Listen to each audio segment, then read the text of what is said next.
Hey everyone. In this video, I'm going to show you how to convert an image to an AutoCAD drawing file so you can easily turn photos or sketches into editable vector designs in 2026. First, check your image format. Before converting, you need to ensure your file is in a standard format like JPG or PNG so the online converter can read the pixels correctly.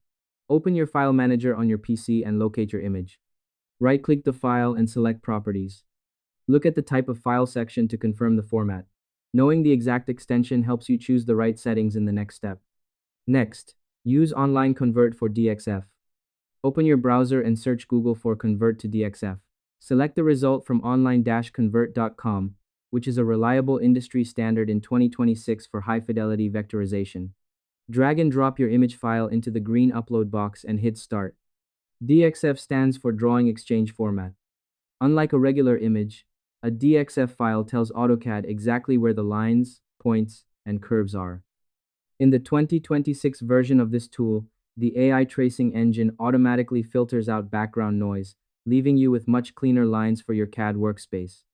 Once the conversion finishes, click the download button to save the new DXF version to your computer. Now that you have a vector-ready file, you can bring it directly into the AutoCAD interface for editing. Open AutoCAD and select Upload button in the left sidebar.